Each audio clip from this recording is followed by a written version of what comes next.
The skies of planet Elora were never silent anymore. Thunder echoed not from clouds but from alien war machines tearing across the upper atmosphere. The humans had crash-landed here 2 months ago. The planet was humid, strange, and most of all, alive. Private Mason Holt wasn't a soldier anymore. Not really. He was a stranded tech specialist separated from his squad after a failed recon drop. His only plan now? Survive, hide, send an SOS, and avoid every local life form. But one stormy evening, that plan fell apart. He was running from strange creatures, beasts that looked like crawling plants with too many legs and too many teeth. The only shelter nearby was a ruined alien structure half covered in glowing vines. He dove inside, panting. That's when it happened. He stumbled through a hanging curtain of something silky, smooth and thick. It clung to him, wrapped around his limbs like vines, but warmer. When he tried to pull away, it pulled back. He reached for his laser blade, too late. A voice behind him spoke.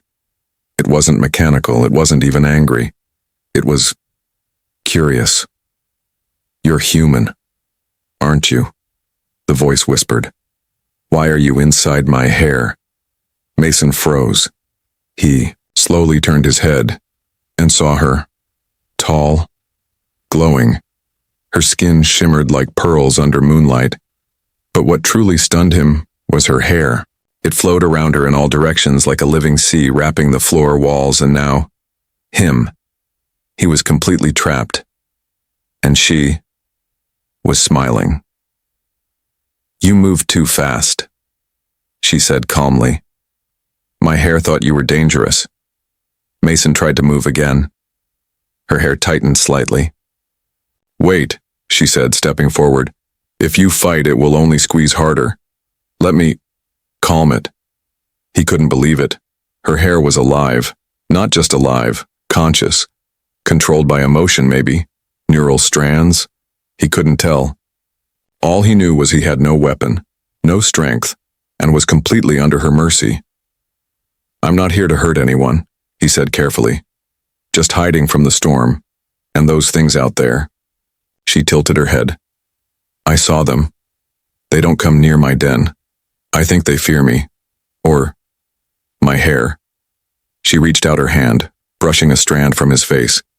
It retracted instantly, loosening its grip a little.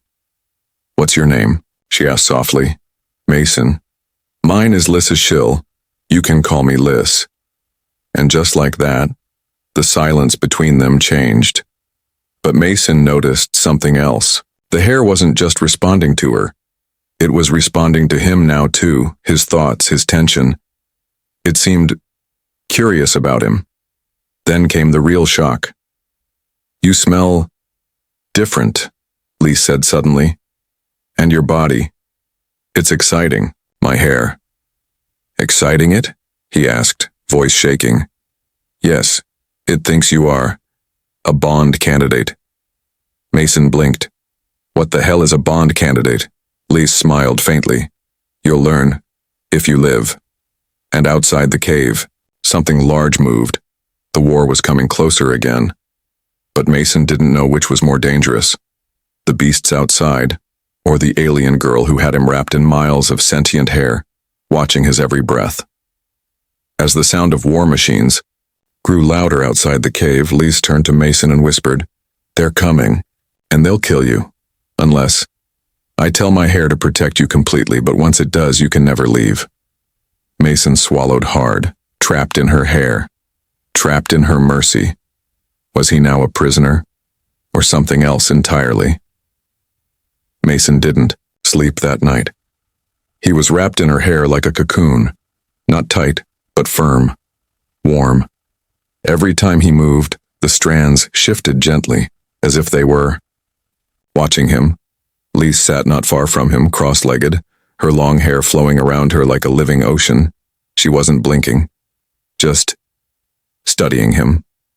"Are you always like this?" Mason asked finally, trying to keep his voice calm. "Curious," she replied. "Only when something strange enters my den."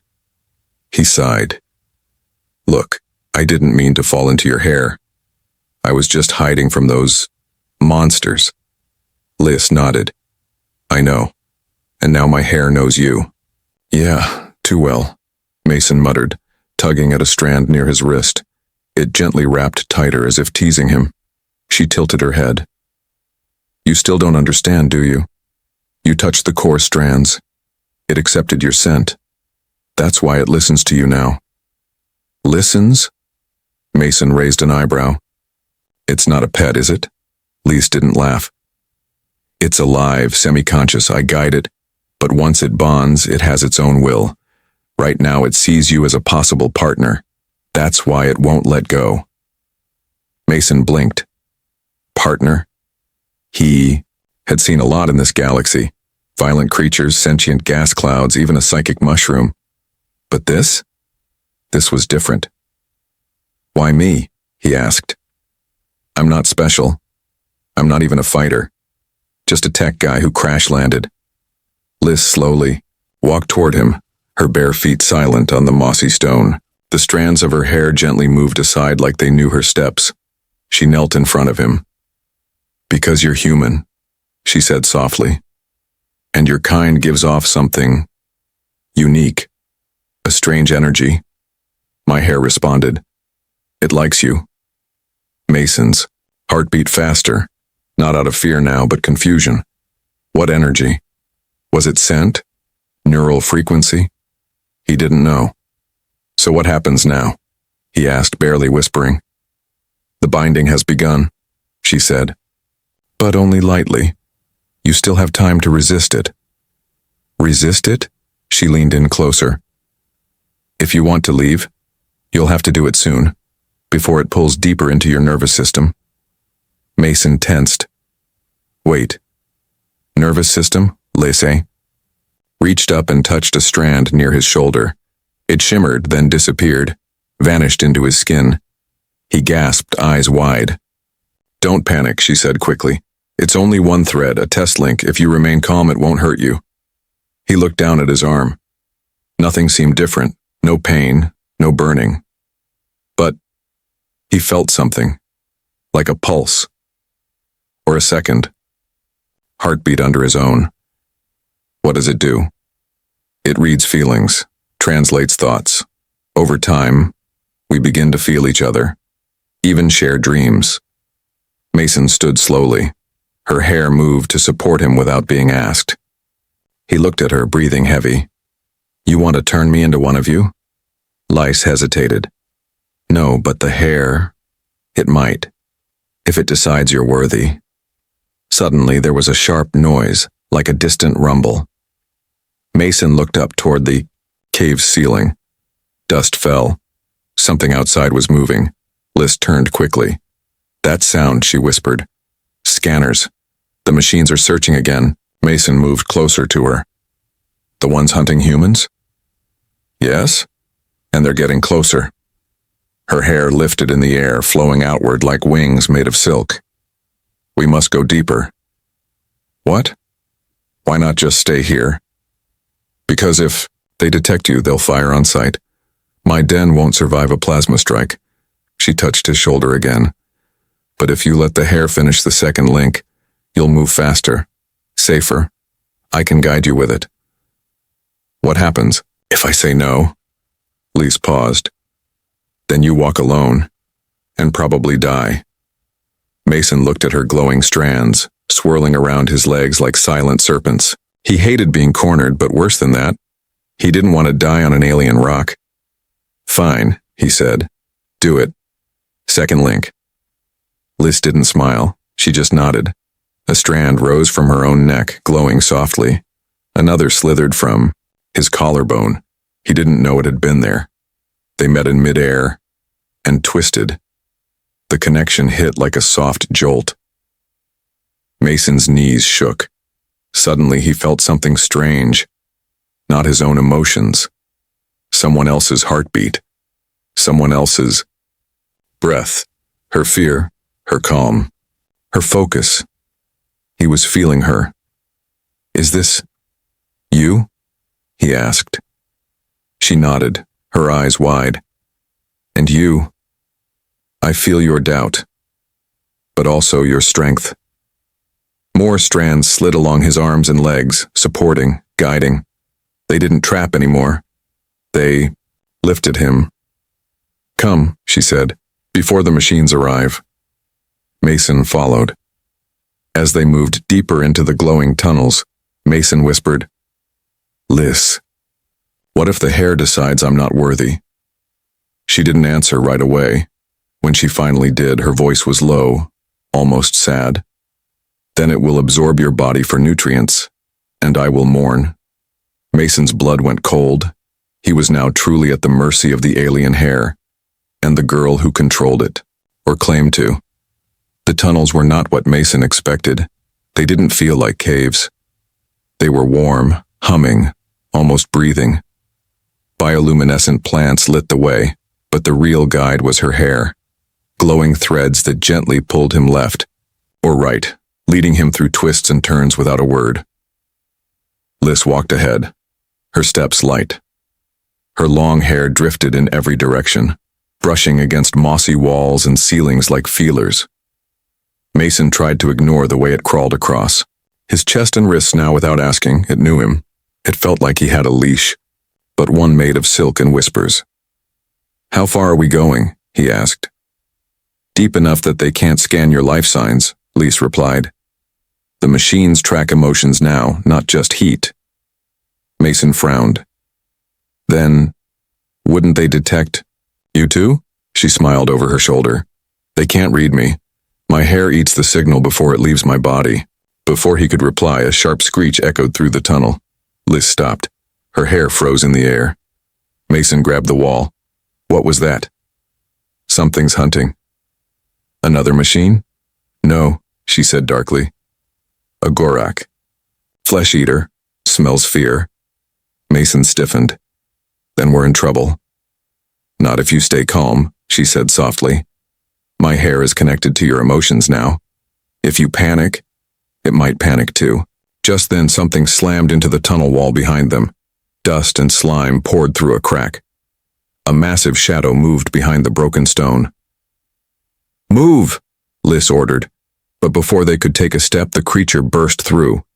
It had 8 legs, snapping jaws, and dozens of eyes. Its skin was wet and stretched like muscle over metal. It let out a roar that shook the tunnel. Mason reached for his laser blade, but Lice held out her hand. No, she whispered. Let the hair try first. Her glowing strands whipped forward like vipers. They slammed into the Gorak's face, wrapping around its jaws, its legs, its neck. The beast thrashed wildly, smashing into the walls. Its claws tore at the glowing hair, but it only grew tighter, stronger. Mason watched in shock. The hair wasn't just defending, it was crushing the creature. Liz, it's going to kill it, Mason shouted. It's protecting you, she called back, but even she sounded surprised. I didn't tell it to be this aggressive. Mason looked down and realized the truth. It wasn't Liz controlling the hair now. He was, his fear, his rage, his survival instinct. The hair had responded, like a mirror of his emotions. He took a deep breath. The strands around the Gorak froze midair. Back off, he whispered. Let it go. The hair hesitated, then obeyed. The Gorak collapsed, stunned but alive. It hissed once, then limped back into the shadows, disappearing into another tunnel. Mason fell to his knees, sweating. Liz stared at him like he had just done the impossible. It listened to you, she said. Fully. That's not supposed to happen until the final bond. I didn't even think, he muttered. I just felt it. She walked toward him slowly. Mason, do you know what this means? He shook his head. It means the hair has chosen you, not just as a partner, but as a host. Host? He said, eyes narrowing, like a parasite. No, a partner, but equal. You're already merging with it faster than anyone ever has. My kind takes years, you're doing it in days. She placed a hand on his shoulder. Her fingers trembled slightly. I should be afraid of you right now, she whispered. But I'm not. He looked up at her. Why not? Because you calmed it, she said softly. You saved that creature instead of letting your emotions rule it. She sat beside him, her hair gently curling around both of them like a protective cocoon. But you must understand, Mason. This is only the beginning. If your bond deepens too far, there's no going back. You'll always feel it, even light years away. He leaned against the wall, still catching his breath. So, what now? Lise looked toward the deeper tunnels. We need to complete the third link soon, she said, before the machines come back, or before the hair decides to link without your consent. It can do that? She nodded. If it feels you are ready, it will act, whether you agree or not. Mason closed his eyes. The creature had nearly died because of him. He had felt power, yes, but also fear. The kind that changed people, and deep in his chest. The second heartbeat pulsed again. It was faster now. As Mason slept that night, wrapped in the living warmth of Lisa's hair, he began to dream. But the dream wasn't his own. He saw her memories, her fears, her loneliness, and then he saw himself walking deeper into the tunnels, wearing glowing strands like armor. He woke up gasping, just as a third strand slowly slipped across his neck. The third link had already begun. Mason woke up in silence, but something felt wrong. He was still wrapped in her hair, warm, soft, almost comforting. But now, the strands around his chest pulsed faintly, like they were breathing with him. He sat up slowly. Liz was asleep nearby. Her head rested against the wall, her body calm, peaceful. But Mason's heart wasn't calm anymore. It's too much. Too fast, he whispered to himself. The dreams were too real. He had seen her thoughts, her past, her loneliness. It felt like someone had cracked open his mind and poured in emotions that weren't his. He didn't hate Liz. But this wasn't how bonding was supposed to feel. He wasn't ready. And if he waited any longer, there'd be no turning back. Mason stood. The strands moved with him, gently, but they didn't resist. That's right, he muttered, nice and easy. He walked slowly toward the tunnel exit, breathing steady. The hair still brushed his skin, curious, but calm. When he reached the edge of the tunnel, he paused. The open path lay ahead, dark, damp, and full of dangers, but it also meant freedom. I just need to get far enough away, he thought, before it realizes I'm gone. He took the first step, then the second.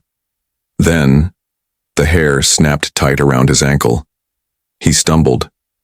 Before he could scream, a dozen strands surged from the walls, wrapping his arms and chest, slamming him to the ground.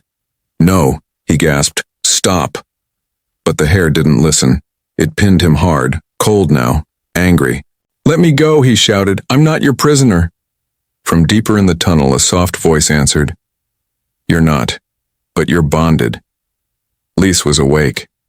She stood at the end of the passage, eyes glowing faintly in the dark. She walked forward slowly as the strands lifted Mason from the floor like a helpless puppet. His feet dangled inches above the ground. I didn't want to wake you, he said. I just needed space. Lise didn't look angry, but she wasn't smiling either. You tried to escape, she said, while the third link was forming. Because I didn't ask for it, he snapped. You never asked me, you just did it.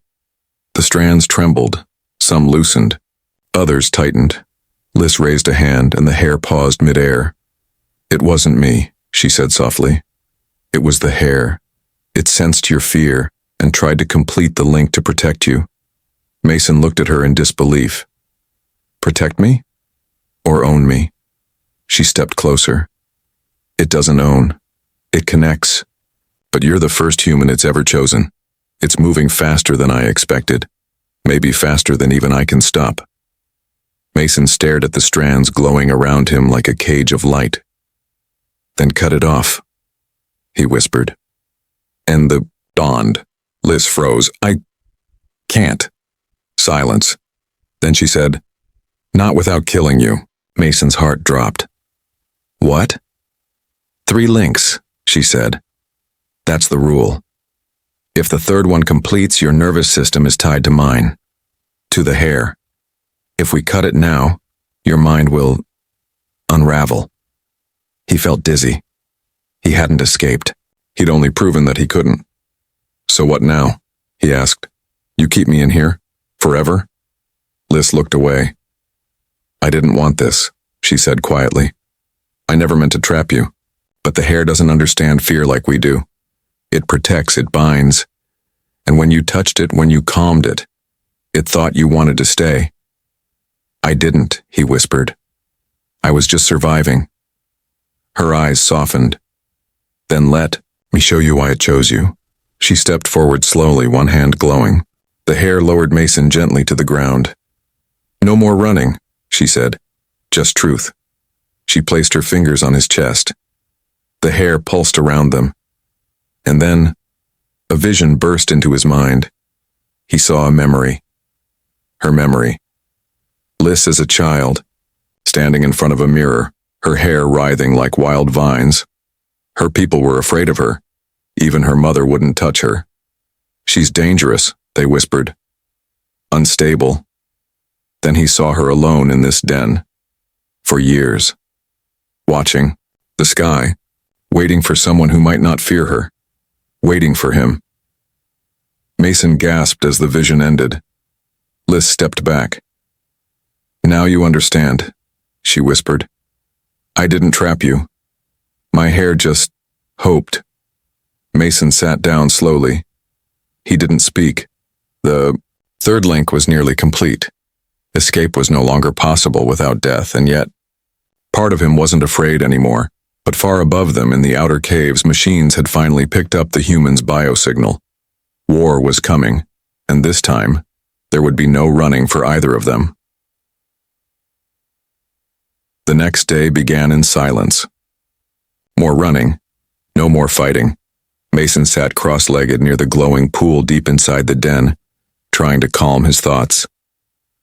Lise knelt across from him, her hair flowing between them like gentle rivers. For the first time, it wasn't wrapping him or pulling him. It was waiting, watching. It's time, she said softly. The final bond must be controlled. If we don't guide it, it'll take you without mercy. Mason stared at her. You mean the 4th strand? She shook her head. There are only 3, the last one isn't physical. It's emotional. Complete connection, no lies, no walls. If we both allow it, you'll feel what I feel. Think what I think. And the hair will stop being mine. It'll be ours. He took a deep breath. Part of him was afraid. But part of him felt in something else. A strange warmth. A need to understand. To belong. Okay, he said. Let's do it. What do I have to do? Liz raised both hands. Stay still. Keep your mind open. And most important, don't resist. Her hair floated upward, forming a glowing circle above their heads. A soft hum filled the air like hundreds of whispering voices. Mason felt strands gently rest on his shoulders, chest, and back, not binding him but holding him close. Lise began to chant in her native tongue. The language was beautiful, musical. It echoed through the cave like a lullaby from the stars. Suddenly, his heart skipped. The hair pulsed and Mason's vision blurred. He saw memories, but not just hers this time. His own, childhood, Earth. His little sister laughing in the snow. His father yelling during a storm. The war, the crash, the fear, the loneliness. Lise was seeing everything. She gasped. So much pain, she whispered. You carry it quietly. Mason opened his eyes. Tears ran down his cheeks. Now you know how I survived, he said. I don't give up. The hair wrapped slowly around his spine. Not choking, but blending. His skin glowed faintly, like he was becoming something more. But just as the final connection began to settle, the cave shook. Boom! The ground cracked. Dust rained from above. Liss's chant stopped. "No," she said sharply. "They found us." Mason stood dizzy. "Who? The machines?" She nodded. "I feel their scanners. 10 units. They're not here to ask questions." The pool beside them started to boil. An emergency warning. "We didn't finish the bond," Mason shouted. "What happens now?" Lise looked at him, her face pale. "The bond is unstable. The hair might see everyone, even me, as a threat." The strands around them began to twitch. Not in fear, in hunger. Mason felt it too, power building inside his chest. The third link was feeding off his instincts, his anger, his need to fight. Liz tried to calm him. "Mason, you have to stay in control." "I'm trying," he shouted. "But it's like fire inside me." Above them, something exploded. A tunnel collapsed. Red lights appeared at the mouth of the cave. Mechanical enemies with glowing weapons. "Target acquired," one of them said. Mason growled, and the hair surged.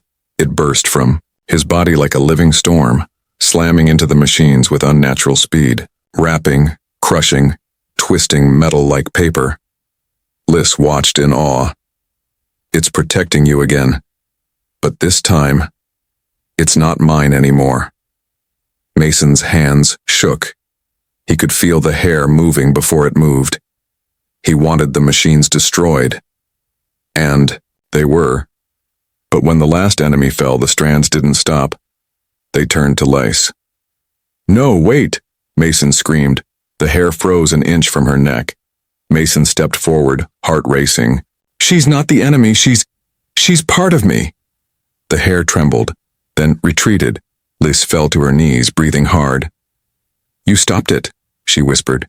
"It obeyed you, completely." Mason knelt beside her. "I didn't want this power," he said. "But maybe I can use it to protect you this time." Lee smiled faintly. "Then we must finish the bond your way." As Mason looked down at his glowing hands, the cave walls whispered a new hum. Approval. The bond was nearly complete, but far in the shadows, someone else watched. Not a machine, not a beast. Another figure with flowing hair, and eyes just like Lisa's, she whispered. "So, the hair has chosen a human this time?" The real danger hadn't even started yet. Hours passed since the machines were destroyed.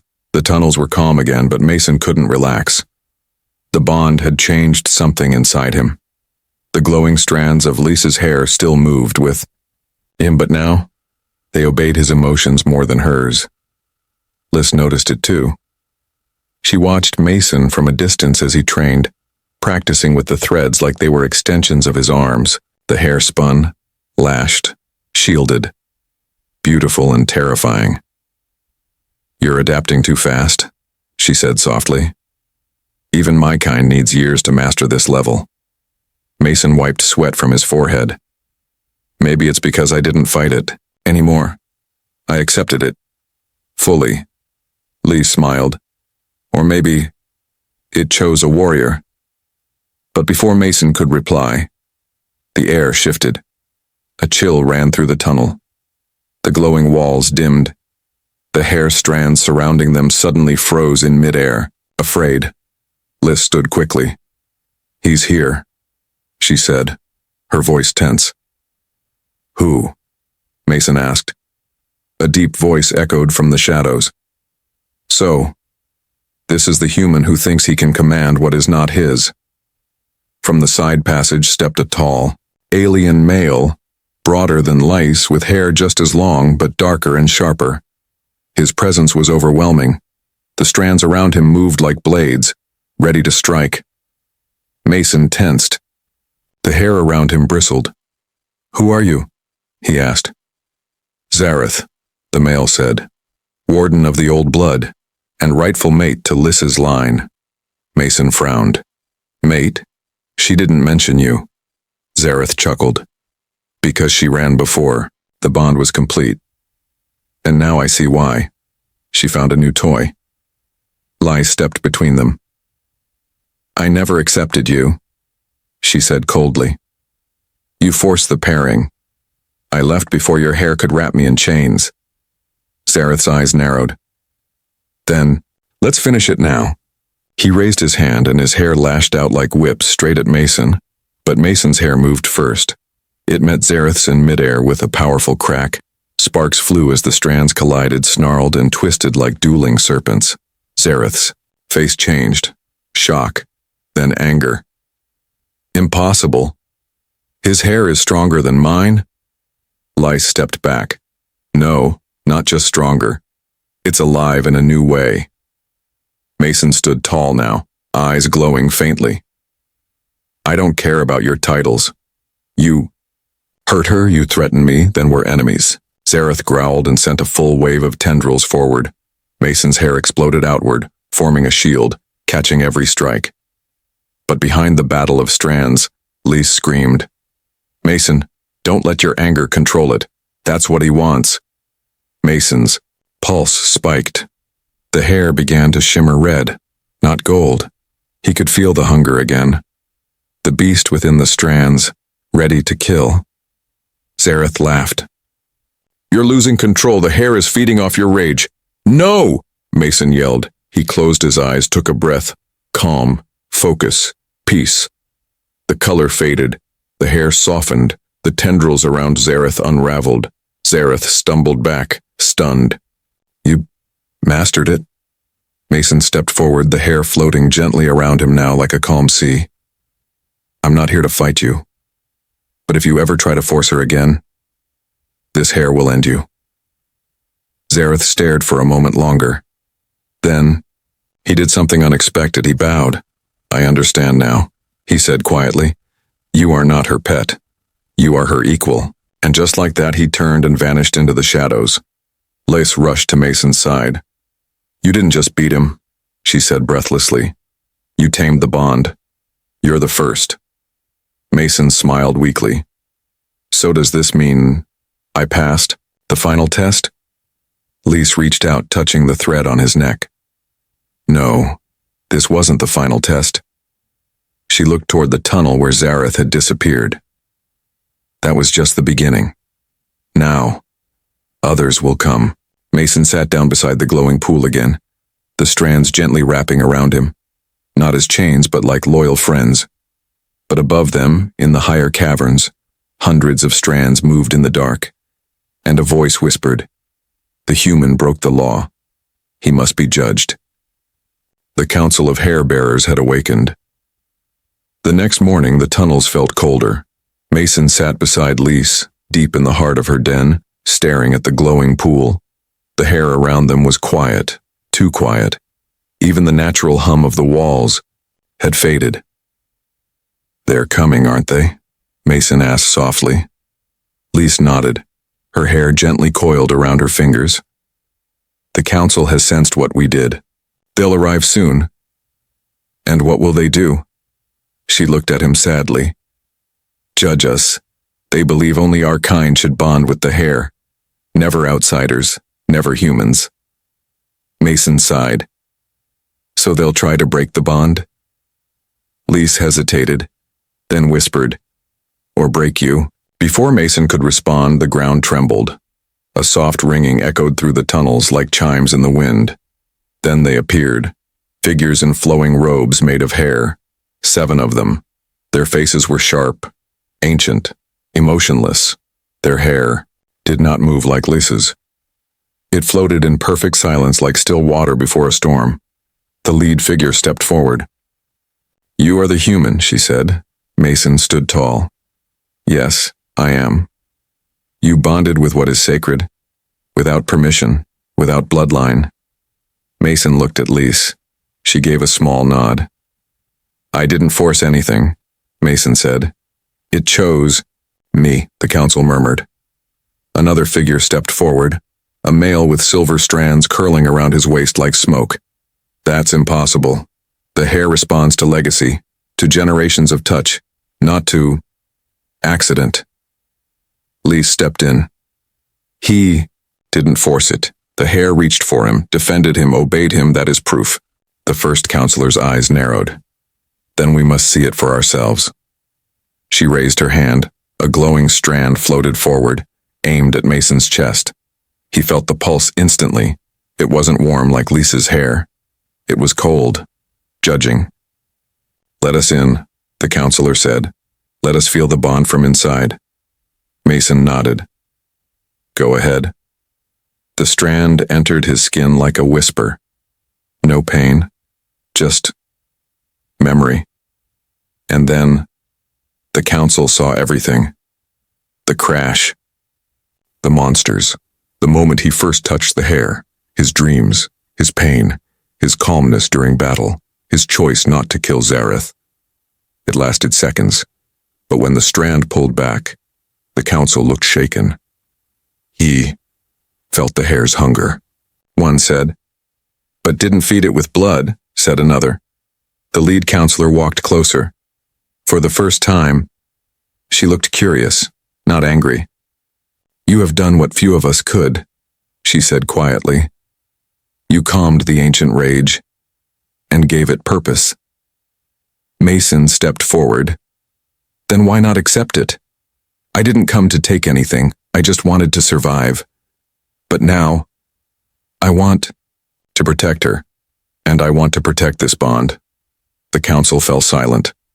Lise reached for Mason's hand, boldly, in front of everyone. "If you declare the bond sacred," she said to the council, "then we will leave. We will go where your laws don't reach, but we will not break it." The lead counselor raised her eyes. "No need to run." She turned to the others. "This human has shown what many of us forgot. Bonding is not about blood, it's about choice." Gasps spread across the group.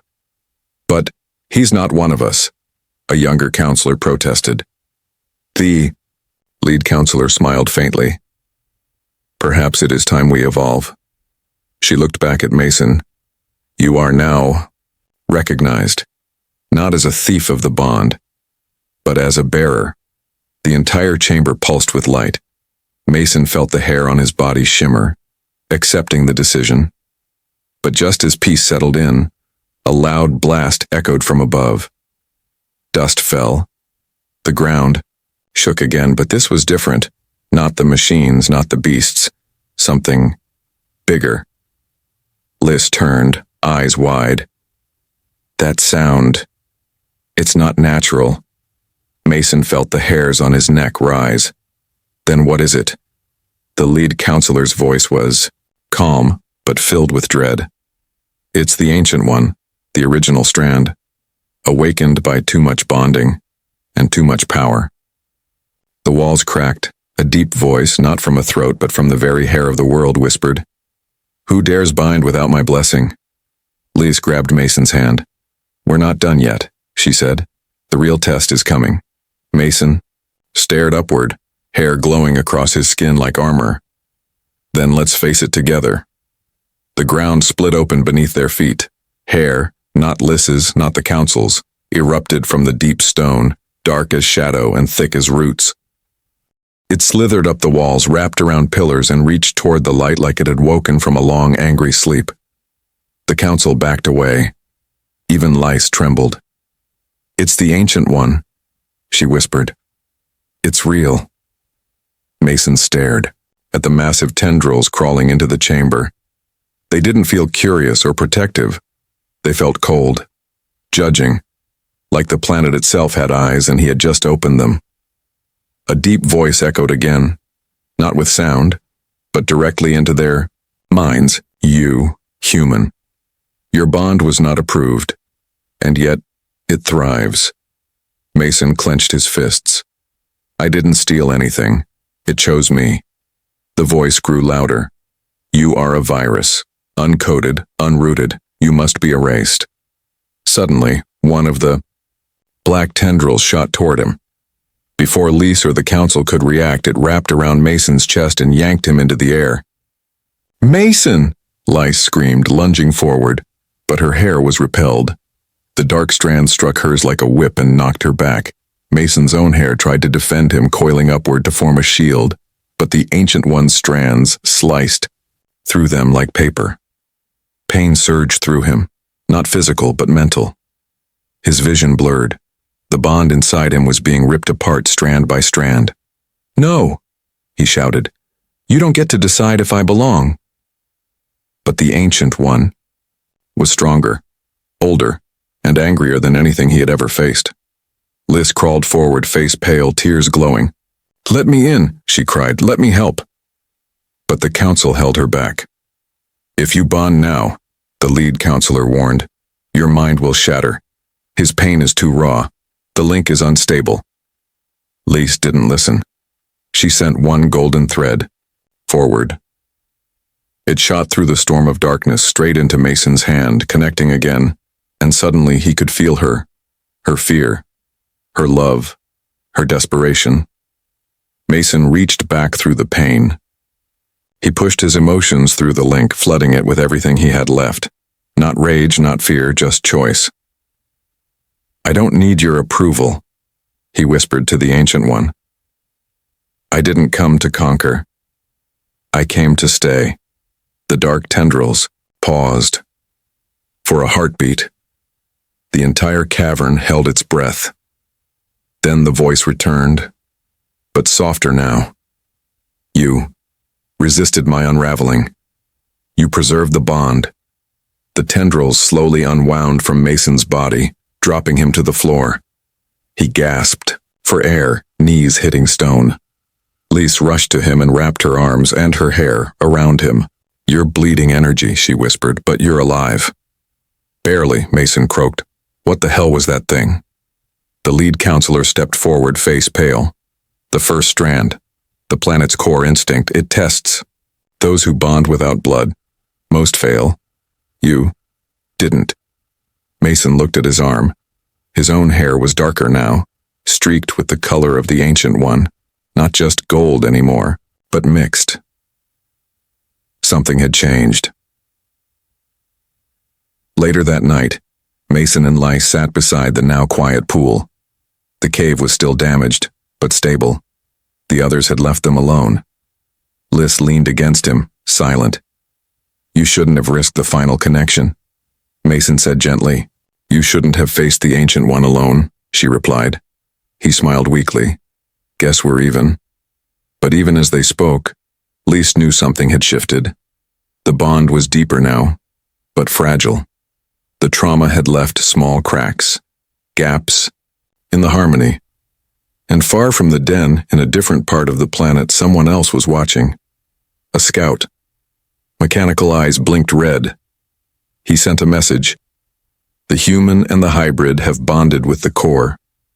Recommend immediate extraction. Target, Class Red." As Mason drifted to sleep, a single hair slipped from his arm and slithered away across the floor, on its own. The bond was alive, and it was now evolving without them. Mason woke up coughing. The air was filled with smoke. Lise was already on her feet, her hair flaring like a golden flame. "They're here," she whispered. "Who?" Mason asked, standing up fast. "The outsiders. The ones who hunt bonded beings. I've seen their type before. Metal soldiers with no soul." Before Mason could reply, the cave shook violently. Lights flickered. Explosions rang. In the distance. And then came the voice. Metallic, cold, inhuman. "By order of the Galactic Purity Council, all unnatural fusions are to be destroyed. Surrender the human and step aside, hair-bearer," Lys growled. "No one takes him." Suddenly, the walls shattered inward. Black-armored troopers stormed through, their weapons glowing. But the moment their boots hit the stone, the hair attacked. Lys's strands lashed like blades, slicing through armor and throwing enemies into walls. But Mason felt something strange. The hair was acting without orders. "Lys," he warned, "I think it's feeding on our fear again." "I'm not afraid," she shouted. "But I am," Mason admitted. The hair twisted faster, rougher. It grabbed one of the soldiers and began pulling him apart. Mason's eyes widened. "Stop!" The strands froze, mid-air. For one terrifying moment, every strand pointed at Mason, and Lise gasped. "It's listening to only you now." Mason realized the truth. The final test with the Ancient One had changed the bond's balance. The core hair had merged with his, giving him primary control. "Then I have to calm it," he said. "Or it'll kill everyone." He stepped forward, arms wide, hair glowing around him. "Enough," he shouted. "We don't destroy, we protect." The hair began to settle, the light dimming, but one surviving soldier raised his weapon, trembling. He fired a plasma bolt, directly at Lice. "No!" Mason screamed. Time seemed to stop. The hair snapped forward, forming a barrier in a blink. The bolt struck, but bounced off. The strand turned red hot, then launched itself at the soldier. But it didn't kill him. It grabbed the weapon and melted it, then dropped him unconscious. Mason let out a breath. "It's learning," he said in awe. "It's not just reacting anymore, it's thinking." Lace walked to his side. "Because you are." Together they exited the damaged den, walking through smoke and ash. Dozens of defeated soldiers lay, unconscious, wrapped in gentle strands of glowing gold and black. But above them, in orbit, more ships were coming. The council reappeared at the tunnel mouth. The lead elder looked down at Mason. "You've made a choice we feared," she said. "You've given the bond a new path, but that path comes with enemies." Mason nodded. "Then let them come." Suddenly a familiar figure stepped from the shadows. Zareth. His head was bowed. "I was summoned to fight you," he said. "But after what I've seen, I've come to serve." Lys looked shocked. "You would follow him?" Zareth nodded. "I fought to prove dominance, but he proved something greater. Balance. That's what we need now," the council murmured. "So what do we do?" Mason asked. The lead elder stepped forward. "You leave. The planet cannot protect you anymore.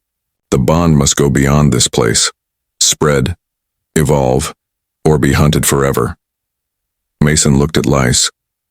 "Will you come with me?" She didn't hesitate. "Always." As they prepared to leave the world that created the bond, one final message came, through the broken comms. "This is the Galactic Purity Council. The human must be captured alive. His DNA has triggered something ancient, something we failed to destroy long ago." And far across the stars, in a sealed vault, an old strand twitched. The war wasn't over. It was just beginning.